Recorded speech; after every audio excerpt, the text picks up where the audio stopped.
Court Lahore में YouTuber रजब भट्ट समेत दीगर के खिलाफ आयशा जट के इस्तगासा केस की समाअत हुई। अदालत ने मुल्जिमान पर फर्द जुर्म आयद करने के लिए 18 अगस्त की तारीख मुकर्रर करते हुए तमाम 5 मुल्जिमान को तलब कर लिया है।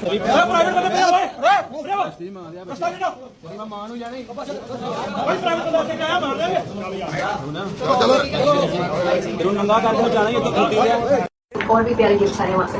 क्या? एक डेफामेशन का नोटिस और एक ईमान की कस्टडी का। वहाँ से बढ़ के कोई गिफ्ट नहीं है। अपने दोस्तों से भी वादा कर लिया है, अब आप लोगों से भी वादा कर रहा हूँ कि this is a major change. और जितने एंटी रजब फैमिली, जितने हेटर, तो उन सब के लिए ये काफी खतरनाक बात होगी, क्योंकि जो मैं चेंज लाने जा रहा हूँ या जो मैं अपनी जात को चेंज करने जा रहा हूँ मैं कर सकता हूँ, मुझे पता है, ठीक है। उनके लिए काफी नुकसान हो जाएगा। दोस्तों, आज की इस वीडियो में हम बात करने वाले हैं रजब भट्ट के बारे में, क्योंकि इस वक्त उनका एक क्लिप सोशल मीडिया पर काफी ज्यादा सर्कुलेट हो रहा है, जिसमें वो अपनी लाइफ के एक बहुत इंपॉर्टेंट डिसीजन के बारे में बात करते हुए नजर आए। रजब भट्ट का कहना है कि वो अपनी लाइफ में एक बहुत बड़ा डिसीजन लेने जा रहे हैं और मुमकिन है कि रजब फैमिली में से बहुत से लोगों को उनका ये फैसला सही न लगे। उनका कहना है कि जब तक उनके पेरेंट्स जिंदा हैं, इंसान को बहुत सी चीजें उनकी खुशी के लिए छोड़नी पड़ती हैं। यानी रजब भट्ट ने इशारा दिया है कि वो अपनी लाइफ में एक ऐसा बड़ा चेंज लाने वाले हैं जिसके बारे में आने वाले दिनों में मजीद इन्फॉर्मेशन सामने आ सकती है।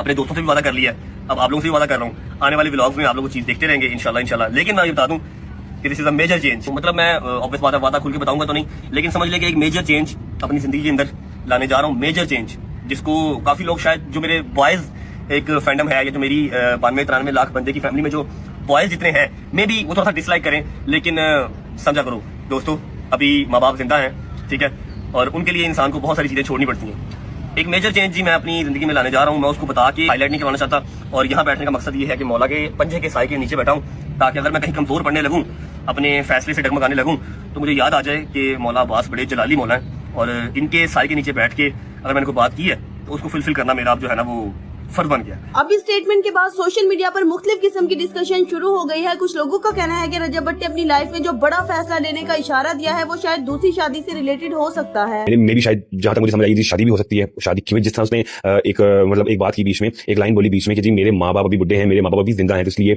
उनकी खुशी के लिए मुझे कदम उठाना पड़ेगा है। मे बी शायद जहाँ तक मुझे लग रहा है कि ये शादी का ही फैसला। दोस्तों, इस स्पेकुलेशन की एक बड़ी वजह बताई जा रही है कि हाल ही में रजब भट्ट ने कोर्ट में अपील की थी कि उन्हें किवान से मिलने की इजाजत दी जाए।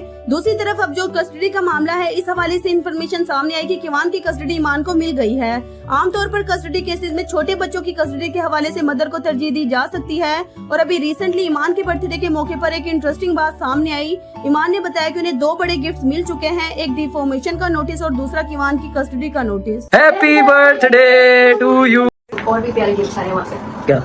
एक डेफामेशन का नोटिस और एक ईमान की कस्टडी का। किवान ने आपको बुके दे दी और आपको क्या चाहिए? इससे बड़े कोई गिफ्ट हो सकता है? ये बताओ, इससे ऊपर कोई चीज नहीं है ना? वहाँ से बढ़ के कोई गिफ्ट नहीं है। दोस्तों, अब इसी स्टेटमेंट के बाद सोशल मीडिया पर लोग ये क्वेश्चन कर रहे हैं कि क्या रजब भट्ट ने वाकई अपनी लाइफ में दूसरी शादी का फैसला कर लिया है।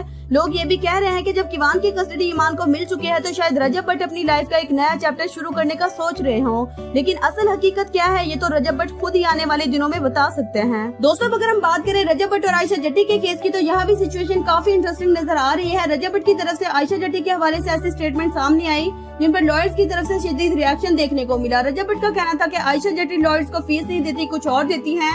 इसके बाद लॉयर्स की जानिब से भी रजब भट्ट को ओपन चैलेंज दिया गया। उनका मौकिफ था कि किसी भी सूरत में उन्हें लॉयर्स या कोर्ट की डिसरिस्पेक्ट की इजाजत नहीं दी जाएगी। ऑनरेबल कोर्ट ने कहा कि 15 मिनट में मुल्ज़म को पेश किया जाए, अदरवाइज नॉन बेलेबल वारंट उनके इशू करके एसएचओ को बाउंड किया कि इनको अरेस्ट करके पेश किया जाए।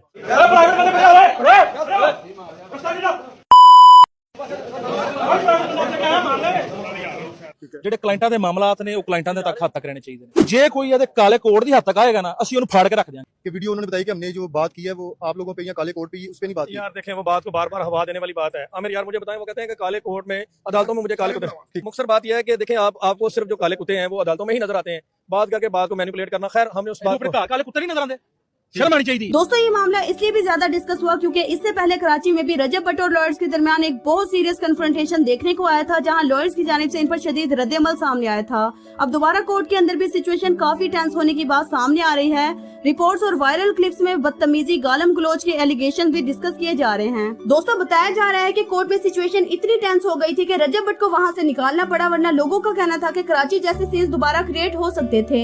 यानी एक तरफ रजब भट्ट अपनी लाइफ में एक बिग चेंज की बात कर कर रहे हैं, जबकि दूसरी तरफ आयशा जट्टी वाला लीगल मैटर भी उनके लिए मजीद डिफिकल्टीज क्रिएट करता हुआ नजर आ रहा है। अब यहाँ एक और शख्सियत भी काफी डिस्कशन में आ रही है, वो है ऑन भी अपनी मुख्तलिफ स्टेटमेंट्स के जरिए रजब भट्ट को जवाब देते हुए, टॉन्ट करते हुए नजर आ रहे हैं। कोई 40 साल का, कोई 45 साल का, उन्होंने मेरे साथ मुकाबला लगाया भाईजान।